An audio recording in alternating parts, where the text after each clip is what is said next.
Muy buenas tardes, amigos. Este es el programa Diálogos del Montonero. Bueno, San Marcos, más significativa de San Marcos es su movimiento estudiantil, la historia de su movimiento estudiantil. Digamos, de la Universidad de San Marcos, bueno, ahí está Víctor Raúl Aya La Torre, por ejemplo, ¿no? En el año 1919, si no me equivoco, fue presidente de la Federación Universitaria de San Marcos. Ahí está la historia de la intelectualidad del país, vinculada de una u otra manera a San Marcos. Y si miráramos la historia del proceso político peruano, igualmente es imposible desvincularse de San Marcos. San Marcos en las últimas décadas se deterioró de gravedad en términos académicos, en términos institucionales y en términos de infraestructura. En este deterioro, mucho tuvo que ver la izquierda y el fracaso del Estado populista, del Estado empresario que reventó en los años 80. Pero todo esto ha comenzado a cambiar. Digamos, la presencia de la inversión privada en la educación superior ha permitido que las universidades privadas absorban gran parte de la demanda de matrícula universitaria. Por ejemplo, antes de que ingresara la inversión privada al sector universitario, dos tercios de la matrícula eran atendidos por la universidad pública en el sistema universitario y apenas un tercio por el sector privado. Hoy, el sector privado en sus múltiples expresiones atiende dos tercios de la matrícula, en tanto que el sector público apenas atiende un tercio. ¿Qué ha significado esto? Que en las últimas décadas, en los últimos años, la universidad pública no se ha masificado y ha mantenido aproximadamente el mismo número de alumnos, pero con el crecimiento económico y el cambio de modelo económico ha quintuplicado, ha multiplicado por 10 su presupuesto. Y en San Marcos ha sucedido un proceso de reconstrucción lenta en términos institucionales, en términos económicos, en términos de infraestructura. Eso es lo que está sucediendo en San Marcos. San Marcos, de alguna manera, va a volver a ser ese faro intelectual, tal como se están dando las cosas en la vida institucional, que alguna vez lo fue. Pero hoy día tenemos una gran novedad con respecto a San Marcos. Sucede que se ha formado una dirigencia transitoria de la Federación Universitaria de San Marcos, algo que me toca muy de cerca, porque yo en los años 80 fui vicepresidente de la Federación Universitaria, pero en esta ocasión los dirigentes de esta Federación Universitaria Transitoria no son de izquierda, no se adscriben a las tradiciones y a las corrientes radicales comunistas que siempre han caracterizado a San Marcos. Bueno, y por ese motivo, el día de hoy, para conocer esta realidad, hemos convocado a Joe Pari, quien es el presidente de la Federación Universitaria de San Marcos, de esta federación transitoria, y también a Renato Pérez, vicepresidente de esta federación. Bueno, vamos a hablar sobre el movimiento estudiantil de San Marcos y lo que representa esta interesante novedad. Buenas tardes, Joe. Buenas tardes, Renato. Gracias por el diálogo. Buenas tardes. ¿Qué tal? Muy buenas tardes. Bueno, a ver, muy rápidamente, ustedes representan una federación universitaria transitoria ante eh, sucesivos fracasos en convocar elecciones, en organizar una legitimidad de varias federaciones universitarias. Explícanos el momento y la situación, en este caso, Joe. ¿Qué tal? Primero que nada, muy buenos días. Y el momento, bueno, en este momento voy a explicarles cómo llegamos hasta este punto tan crítico del movimiento estudiantil sanmarquino, puesto que en el 2021, vamos a hablar del último periodo de la federación, se eligió una lista que no era acorde a los movimientos de izquierda más radicales dentro de San Marcos, lo cual provocó vacancias y que se haya producido el quebrantamiento del sistema democrático dentro de este espacio. Desde el 2021 no hubo ni una elección general. De esos 44,000 estudiantes sanmarquinos, desde entonces no se ha podido tener un voto al menos. Es por ello que un grupo de 20, a lo mucho 30 estudiantes, entre ellos de diferentes agrupaciones de izquierda radical, han ido barajeándose, han ido dándose la batuta de la presidencia, vicepresidencia, durante todos estos años. Han hecho la pantalla de que iban a llamar a procesos electorales democráticos, se ha formado un reglamento en el cual siempre prevalecía algo, de que si tú eres liberal o si tú tienes una ideología diferente a la nuestra, no puedes participar. O si no, si tú eres amigo de este estudiante que ha sido denunciado, tú no puedes participar, lo cual ha provocado una censura y también que no haya libertad de expresión dentro de estos espacios. Varios son los testimonios de estudiantes que le han hecho oposición a estas federaciones y han sido tildados y tachados de antidemocráticos, antiestudiantiles, pro gobierno, pro autoridad, que son unos fachitos, y también dependiendo de sus facciones, como seguramente Renato les va a comentar. Renato, eh, digamos, ustedes se constituyen como Federación Universitaria Transitoria, me imagino, en una asamblea, ¿no? Pero, digamos, su mandato es transitorio y ejercen las responsabilidades hasta que se convoque a las elecciones generales de la clásica, de la histórica Federación Universitaria de San Marcos. Bueno, ¿qué están proponiendo para superar muy rápidamente esta etapa de incertidumbre institucional? ¿Qué mecanismos se pueden proponer para garantizar elecciones limpias y transparentes? De hecho, por lo visto, todo lo que había pasado, que se elegían a dedo, la democracia había caído por los suelos. Entonces nosotros como federación pues nos centramos en una meta bien ahí, bien fijada, que era devolverle la democracia a San Marcos, mediante el uso de la intervención de la OMPE, que la OMPE, mediante el Jurado Nacional de Elecciones, pues fiscalice las elecciones, ya que ellos fiscalizan las elecciones de los tercios, de los decanatos, del rectorado. Entonces dijimos, ¿por qué no entran a fiscalizar también las elecciones de la FUNS? Porque normalmente siempre la federación se ha caracterizado por pues, hacer un comité electoral que siempre ha sido, siempre ha tenido trazas, sinceramente. Siempre se ha dado favoritismos, han tachado a personas que pensaban distinto. Ha sido mi caso, por ejemplo, por ser amigo de alguien me tachan. Entonces, para evitar todo esto, se decidió pues luchar para que la OMPE intervenga y fiscalice las elecciones. Entonces, el 20 de diciembre pues se logró mediante la Asamblea General de Estudiantes que se modifique el artículo 188. Entonces, a partir de este año, Del estatuto de la federación. 188. Entonces, mediante la cual las elecciones de la federación van a ser elegidas por normalmente participan 33,000 estudiantes y van a ser elegidas por ellos mediante fiscalización de la OMPE. O sea que las trafas, las tachas falsas, todo eso ya va a quedar en el pasado. Entonces, Bueno, claro, digamos, esa es la historia de la federación. La Federación Unitaria de San Marcos ha tenido muchas épocas de ese tipo. Pero la gran novedad, lo que, digamos, particularmente en este portal nos ha llamado mucho la atención, es que ustedes no representan las clásicas corrientes radicales, ¿no? Uno podría decir, digamos, es la primera vez que hay una federación transitoria en la que, vamos a hablar en términos reales, en que las corrientes comunistas, radicales, de izquierda, no están conduciendo. Joey, ¿cómo se definen ustedes? Porque, digamos, tú te defines de izquierda, te defines comunista. ¿Qué piensas de estas aproximaciones ideológicas? Bueno, mire, en primer lugar, creo que coincido en Renato en aclarar de que nosotros no somos radicales. Si bien hay algo que ha caracterizado a la federación, que es el radicalismo, normalmente cae en cerrarse a la opinión de otros. Yo tengo un acercamiento, gracias a las amistades, al liberalismo. Y esto me ha permitido, o sea, no cerrarme en una idea, sino escucharles para saber qué es lo que dicen y así ver si puede servir para aportar al desarrollo de la federación, de los estudiantes.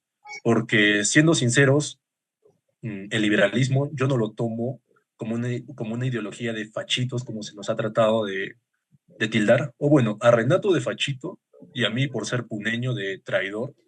Qué curiosa estigmatización de personajes que defienden los derechos y precisamente alzan la voz en protestas nacionales de ello. Y bueno, yo me defino liberal actualmente, me gusta mucho, con Renato hemos tenido bastantes charlas de ello, y es algo que queremos ir promoviendo dentro de San Marcos, pero de una manera más didáctica, sobre todo el conocimiento de lo que es el libre mercado, para que más estudiantes sepan y no se dejen manipular por un discurso político barato que no tiene un sustento teórico y que lo único que busca es enarbolar un sentimiento, un resentimiento para evitar esa racionalidad en el hombre. Ahora, en tu caso, Renato, ¿cuál es tu definición ideológica en términos generales? Yo soy liberal, liberal de derecha. Creo en la libertad del hombre, en la libertad del libre mercado y sobre todo en la libertad de conocimiento. San Marcos siempre se ha caracterizado, pues, bueno, los dirigentes por ser muy cerrados. Los veo más teóricos, metafísicos y todo en conflicto, en vez de buscar la unión con otras universidades, la expansión fuera de San Marcos, ¿no? Que eso es lo que pregona el liberalismo, la unión y los enlaces. Ahora, si yo te preguntara, tu opinión sobre la violencia de Sendero Luminoso, esa época terrible de los años 80, ¿qué me dirías? Que estoy totalmente en contra. Es más, mi familia, mi abuelo, era guardia civil en aquel entonces, ha combatido lo que fue Sendero Luminoso. Mi padre fue dirigente estudiantil en aquellos años y han intentado captarlo, obviamente lo ha rechazado. ¿Por qué? Porque tú no puedes obligar a la fuerza a las personas a creer en algo en lo que no quieren ser partícipes. A través de la violencia, e intentar llegar al poder no es correcto, obviamente. Y si se va a buscar una solución que sea lo más democrática posible, y, y es una etapa muy dura. Tenemos el Museo del Lugar de la Memoria. Yo estoy totalmente en contra de ello. Y no me gustaría, bueno, esta pregunta me hizo recordar a una aclaración que hizo Dante Olivera en su último video de a un año de la toma de San Marcos, y es que Ah, el rol de, ¿te refieres a la toma de estos grupos radicales que respaldaron las protestas a favor del golpe de Pedro Castillo? así es, y a lo que voy es el rol que cumple la universidad. Y Dante Olivera menciona bastante ello, si es que la universidad cumple un rol como lugar de formación de actores sociales o formación académica de los estudiantes. Y creo que ahí diverge bastante la opinión entre lo que ahora es la federación, porque mientras uno enarbolan el discurso de la lucha de clases, que considero que ya está muy pasado de tiempo, está desfasado, porque todas las ideologías, corrientes y opiniones son acordes a un determinado momento. Y actualmente en un mundo globalizado tenemos que acoplarnos a otro tipo de pensamiento, que es el libre mercado. Y bueno, para mí el rol de la universidad es netamente académico y a través del academicismo es que se va a aportar a la sociedad. No te puedes dedicar solamente a la lucha social, a la revolución, que siendo sinceros, yo veo a los revolucionarios de San Marcos, hasta podría tildarlos de caviares, porque levantan un discurso que ellos nunca han vivido y que solo son revolucionarios de papel. Bueno, por si acaso Dante Olivera es columnista del Montonero, saben ustedes eso, ¿no? Han leído sus columnas en el Montonero. Renato, ¿qué piensas tú del gobierno de Pedro Castillo, de este momento tan difícil en la historia del Perú, hubo el golpe de Pedro Castillo, hubo una ola de violencia? Y bueno, el año pasado estuvimos en recesión, tiene mucho que ver el gobierno de Castillo. ¿Cuál es tu impresión del gobierno de Pedro Castillo? Del gobierno de Castillo. Pues sinceramente, que Castillo haya llegado al poder, pues demuestra que el Perú está dividido, que el odio impera, que porque no va a entrar alguien al cual no me cae, pues voto por alguien, que no me importa que sea peor, que no me importa que no sepa gobernar, pero voto por él por odio. Entonces me dio a entender eso en las elecciones. Y también, pues, yo creo en la meritocracia. Yo creo que solo los mejores deberían representar a las mayorías, ¿no? Pero Castillo, pues no representa ello. Fue un gobierno nefasto, también muy manipulado. eh, pues la ignorancia, la ignorancia en un cargo alto, pues lleva a la destrucción de una nación, ¿no? Es como darle el timón de un carro, pues a alguien que no sabe manejar y tú estás trepado en él. Entonces, lo que me mostró que un personaje como Castillo llegara al poder es en el Perú, impera más el sentimiento que la razón. Se vota más con el corazón que con el cerebro. Y la verdad es Esta lamentable. terrible, esta guerra política que llevó a algunos sectores a votar por el peor candidato de la historia, ¿no?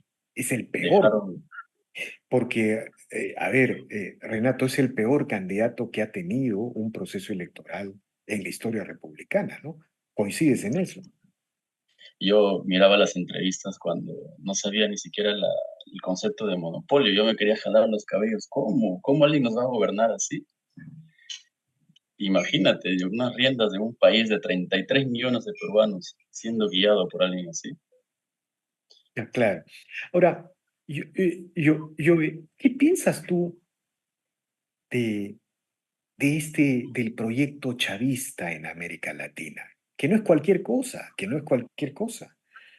Hubo hace unos años atrás, toda América del Sur y todo el continente prácticamente estaba pintado de rojo.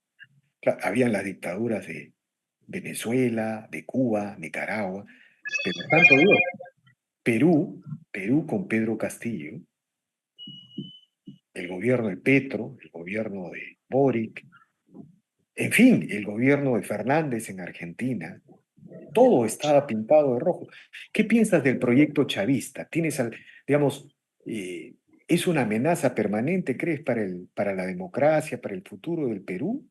¿O es posible dialogar con esta alternativa? Yo considero que esa gran amenaza que una vez lo fue para el Perú ha ido disminuyendo poco a poco. ¿Y por qué me atrevo a decir esto? Por los ejemplos que son El Salvador y Argentina, puesto que en Argentina ya se ha visto que el exceso de asistencialismo social termina llevando a la población a que se vuelva muy dependiente y si queremos ser vulgares en ello, que se vuelvan vagos. Otro ejemplo del fracaso del chavismo es la misma Venezuela. ¿Por qué Estados Unidos tiene una crisis ahora con la delincuencia? Porque los venezolanos que han estado acostumbrados a ese asistencialismo que les regalen todo, han ido y no han querido trabajar.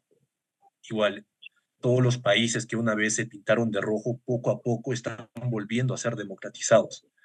Y hablando de Pedro Castillo, yo no considero que, bueno, si bien la ignorancia pudo ser la más grande amenaza que él presentó al país, su ideología para mí no lo fue. Tal vez quienes estuvieron detrás, pero más representaba, vamos a llamarlo, una ridiculez, un presidente cómico, por así decirlo.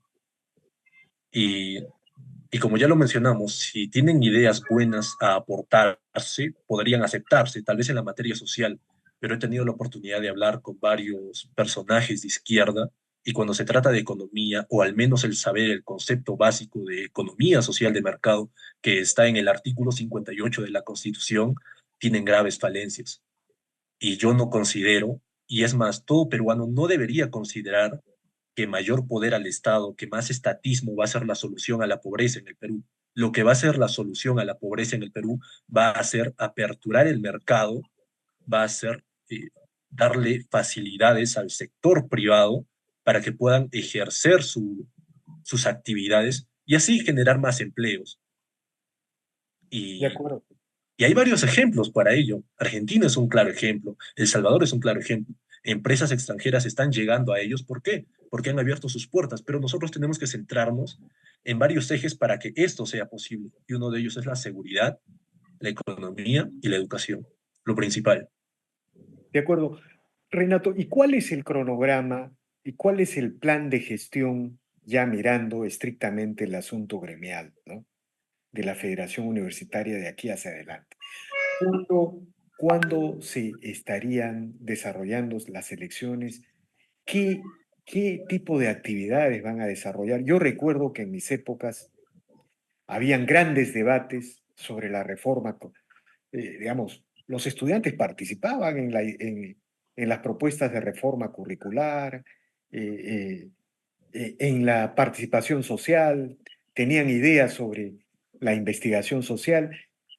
¿Cuál es el plan de gestión de la Federación Universitaria que ustedes dirigen de aquí hacia adelante?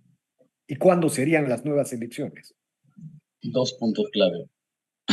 Primero, nosotros, por nuestra parte, ya modificamos el estatuto y ahora solo estamos presionando a las autoridades para que agilicen ya el proceso y que la OMPE ya intervenga.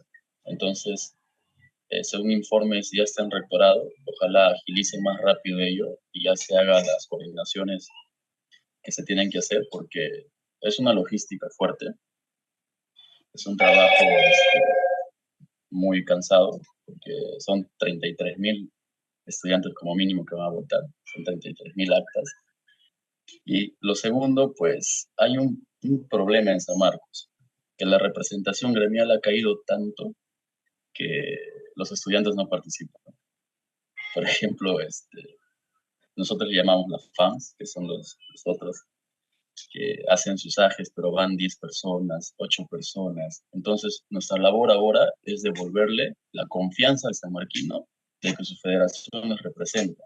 Entonces, poco a poco, mediante obras, por ejemplo, el GP, intentamos ponerle un GPS al burrito, que se nos malogró lamentablemente, algunas pinturas, el arreglo de los bebederos de mi facultad, por ejemplo. O sea, hacerles ver que su federación está ahí presente y no es una federación nada más que va, ataca, pelea y sale a marchas, como comúnmente el sanmarquino promedio piensa de su federación. Tú le preguntas a cualquiera y te dicen, son la FUS, como que denigrándole, solo sirven para pelear y eso.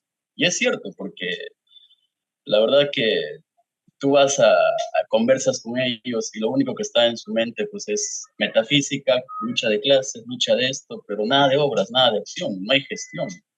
Entonces, lo que nosotros queremos devolver a los sanmarquinos es que su federación trabaja y que su federación nos representa con cosas importantes. Por De acuerdo, ejemplo, queremos llevar el APEC a San Marcos para que se internacionalice San Marcos, ¿no? Entonces está en un proceso así, cosas así, no tonterías de que peleo con esto, de que esto, que no te doy la sala, de que no. Queremos ya darle otra cara a la Federación San Marcos, una federación que sirva. Eso de es nuestro acuerdo, punto. de acuerdo, Renato. Una pregunta final, ¿de qué facultades son? En el caso de Joel me decías que tú eres originario de Puno, ¿no? Digamos, pero ¿de dónde vienen? ¿De qué facultades? San Marcos es el crisol de la peruanidad, ¿no es cierto? En San Marcos está, digamos, Lima es la ciudad andina o migrante más grande del Perú el día de hoy. Hay más de 10 millones de personas y el 80% tienen un origen migrante, ¿no? Entonces, un poco sabemos sus nombres, sabemos sus cargos, muy rápidamente de dónde vienen, de qué facultad, un poco para tener una idea, una fotografía del nuevo sanmarquino, muy rápidamente, Joel. Bueno, me gustaría aprovechar también, antes de ello, decir que la nueva federación universitaria se caracteriza por ser estudiantes de bases menores. Mi nombre es Joe Nilsson Pariperca, tengo 19 años, estudio en la Facultad de Derecho y Ciencias Políticas de la Universidad Nacional Mayor de San Marcos, base 22. Y en el caso en tu caso, Renato, Yo soy Renato Pérez Herrera, soy de base 22, 23, Facultad de Derecho también, y yo soy, caso curioso, pues soy del BRAEM, UNIM. Entonces, yo siempre cuando nos confrontábamos en los debates con nosotros, decían, ¿tú qué sabes de pobreza? Le digo, ven a mi pueblo, te llevo si gustas, que conozcas cómo es la otra realidad del Perú. Y soy de allá, pues. Y no, mira, si ustedes, yo te digo una cosa y se lo digo porque de San Marquino a San Marquino, ¿no? Si ustedes siguen leyendo, siguen investigando, siguen formándose y siguen organizándose, estoy absolutamente seguro que el radicalismo, el comunismo no va a pasar en el Perú, ¿no? Entonces, tienen una enorme responsabilidad de continuar en las cosas, en los objetivos que están desarrollando. Yo les agradezco infinitamente por esta interesante esta trascendente conversación. Dime, Joel, para despedir. Sí, antes de despedirnos, hay algo que se va a aperturar como federación universitaria y es que se ha ido conversando con diferentes personajes y se va a abrir un taller de libre mercado, un taller de emprendimiento que próximamente ya lo vamos a estar lanzando en nuestra página. Síganos, Federación Universitaria de San Marcos, es el logo más claro, vamos a decirlo. Y bueno, todos los sanmarquinos que vean esta entrevista o hayan leído los artículos que ya se nos ha que ya se han hecho, puedan participar y compartirlo con sus amigos. De acuerdo, Joel. Muchas gracias, Joel. Muchas gracias, Renato. Suerte en los objetivos. Hay que seguir leyendo, hay que seguir formándose, hay que seguir organizando, que es la única manera de construir un Perú libre, desarrollado, grande, como le corresponde a este pedazo de Sudamérica. Muchas gracias a ambos. ¿Ya? A usted. Muchísimas gracias. Gracias. Igual manera. Bien, amigos, esta ha sido una nueva edición de Diálogos del Montonero. Regresamos en la siguiente edición. Gracias.